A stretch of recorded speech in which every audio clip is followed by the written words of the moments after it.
Hey, Mateo. How is it safe in Texas away from our 5 inches of snow?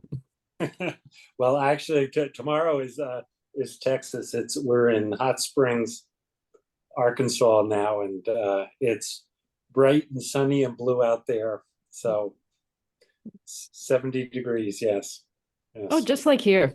Nice. Uh, It only took what, an hour to snowplow the driveway? Yeah. Of course, uh, after we got our power restored. how long did you lose power for? About 12 hours. Well, Wow. Well, we didn't we lost power briefly for a few minutes this morning, but for us it was we just got chickens for the first time this past week.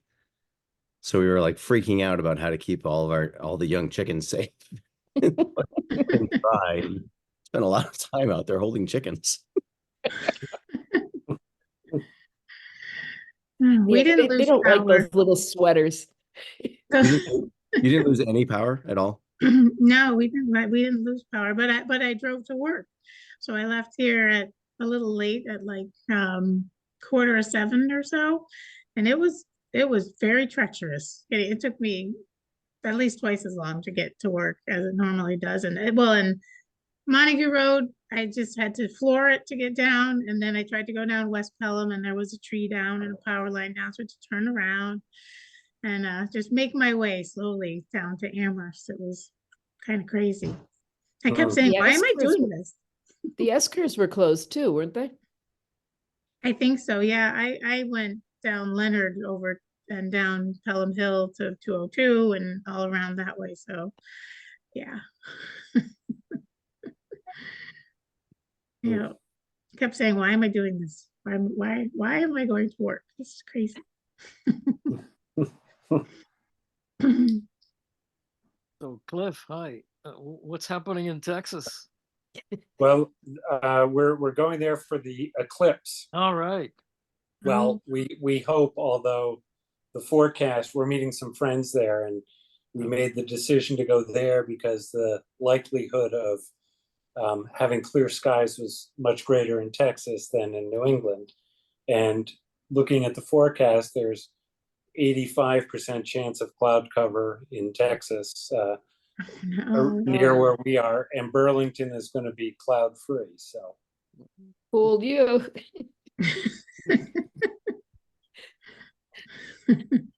Uh, so we're hoping for a quick reversal. Well, my theory is that it's Texas actually having this dire weather forecast so that the state isn't inundated with people. I mean, the reports that we're hearing of how communities are preparing for it, what they expect for this onslaught of people is frightening. So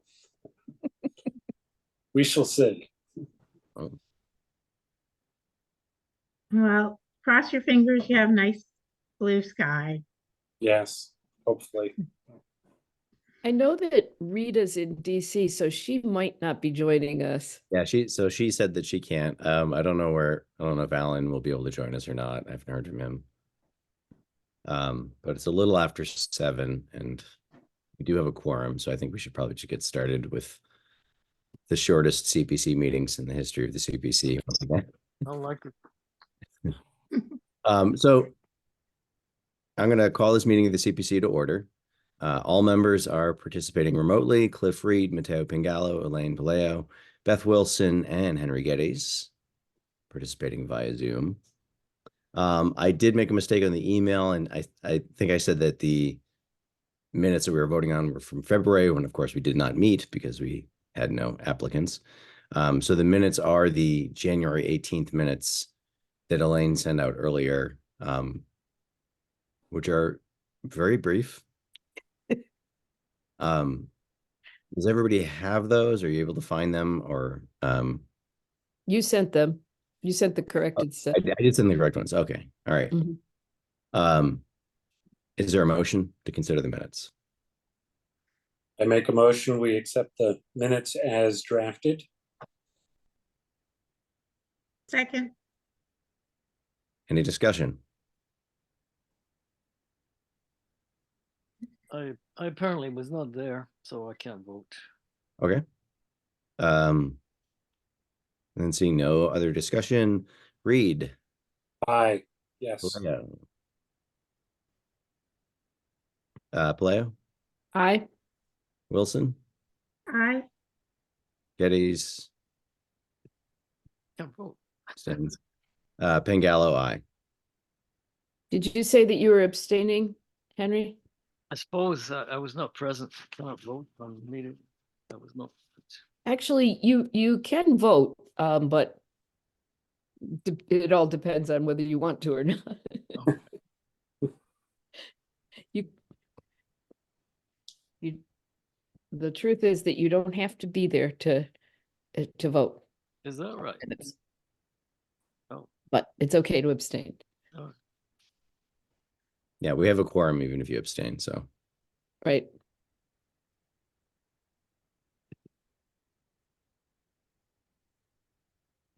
Okay. We all set? Mhm. Okay, all right. So the only two warrant articles that we are presenting to the select board to present to annual town meeting are the two sort of boilerplate articles that we present each year because we have no grant applications and no other strange things happening like we did last year. So the first of these is the operational transfers of community preservation funds. These are the sums that were presented to me by the town accountant based off of the CPA requires that we designate 10% for each of the three categories, and then the remainder, at least 10% of the CPA revenues for each of the three categories, and then the remainder goes into the budgeted reserve. So this is how I've broken it down with 6,000 to open space, 6,000 to historic preservation, 6,000 to community housing, and then the remaining 35 to the reserve. Is there a motion to consider this article? I move that we consider this article. a second. All right. Is there any discussion? no,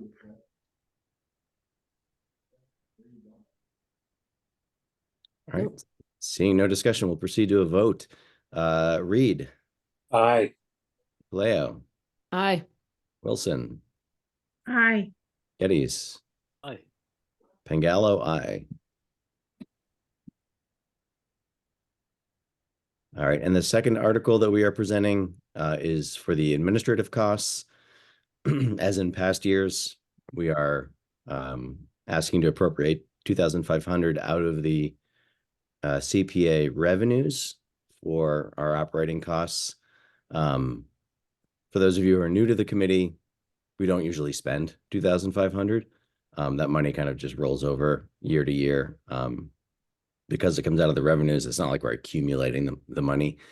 We do spend a significant portion of it on membership in the Community Preservation Coalition, which is the nonprofit group that advises CPCs. And we do spend it on legal ads in the newspapers and other assorted administrative costs, marketing and things like that. But this is what we've always presented to town meeting. So it is what I'm presenting again. Is there a motion to consider the article? I make a motion to consider the article. second. Is there any discussion? Yep. Nope. All right. Seeing no discussion, Reed, Aye, Leo, Aye. Wilson, I, Geddes, Aye. Pengallo, aye. All right. And the last item on the agenda, other business. Are there other things that the CPC wanted to address or bring up? We are meeting again in May after town meeting.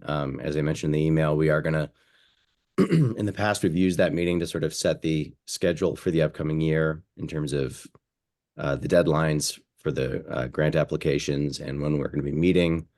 So I expect we'll be talking about that in May some more. And I know that Rita has also been talking with some folks in Leverett about trying to increase our community housing, affordable housing options by partnering with them. And so I'm hoping she'll be able to tell us a bit more about that in May as well. Are there any other things that are pressing on your mind, CPC related? Hope, hope we get more applications next year. Yeah, I mean, we Yeah. can talk about this some more in May. Yeah. There are, there are several potential projects that I think are probably going to be coming to us next year, Good. from town residents, but also from a couple of town committees as well.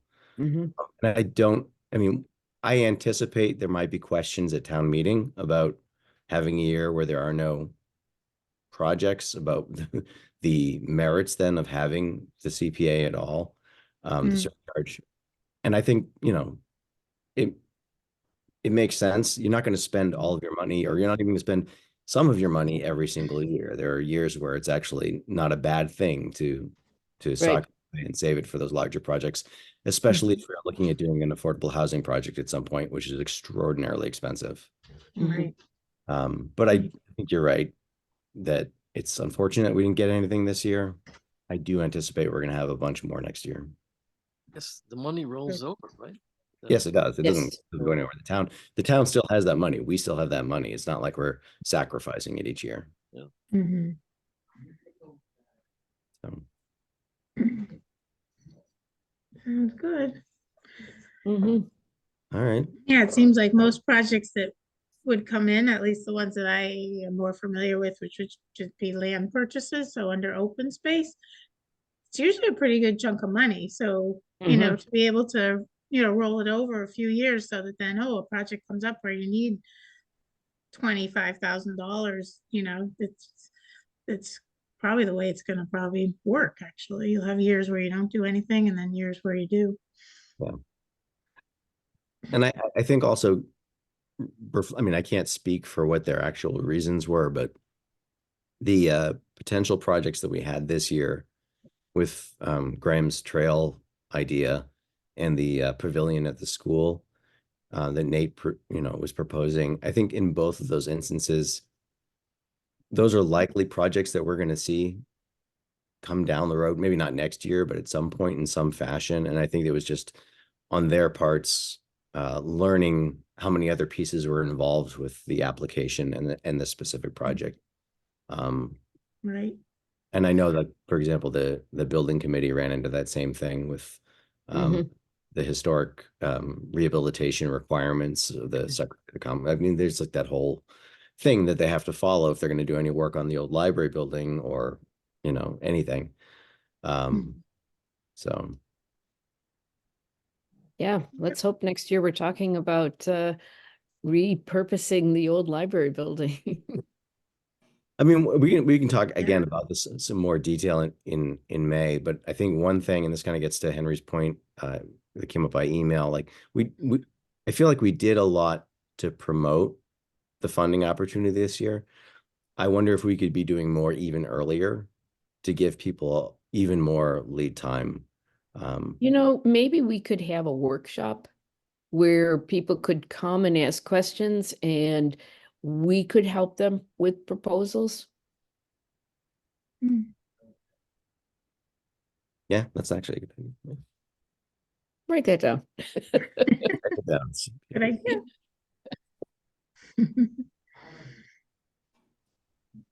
I wonder if there's a way to tie that with the public hearing that we're mandated to have in the fall, because or maybe I not. think that might be a little late for it. Yeah. I think, they need a little bit more of a More lead time. I think more of a hand-holding lead time. Yeah, this is, I know that at one point Paul Lyons was talking about wanting to put a pavilion up. And that it just was, somebody brought it up at town meeting and they thought it was going to be a great idea to do with CPA funds. And I was like, well, no, you have to go through this process and, just brainstorming ideas for people and then talking about the viability with them and maybe even helping them with their proposals. The other reason I'm kind of keen to try to encourage people to start early is because I think a lot of the applicants are unprepared for the, not the requirement, but the encouragement that they have matching funding sources. Even, or not a one-to-one match, but like have something that Mhm. shows that there's other buy-in, other investment that's being leveraged. And I think that some of the potential applicants we had this year were surprised by that as well. They thought that we would, you know, that the CPA money is all of it. Mhm. It might be a lot of it, but I think that, you know, clearly one of the things that has come up in town meeting, at least, is the desire to see that this is, you know, leveraging that support from other places. Mhm. So we can talk about it in May. Yeah, I think we'll talk. I think we should talk. I'll put this idea about doing like a workshop of some kind, maybe in the summer, on the agenda for May. Definitely. Thanks. Great. Other thoughts? Other ideas?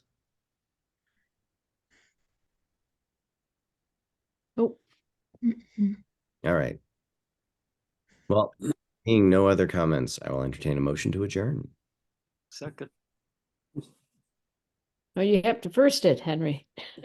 Oh, in that case, I move to adjourn. All right. And I will second it. Okay. Seeing no discussion, Reed, Aye. Leo, Aye. Wilson, Hi. Geddes, Yeah, aye. and Gallo, aye. That's it. Take care, All right. everybody. Thank you. Good night. Thanks. Good night.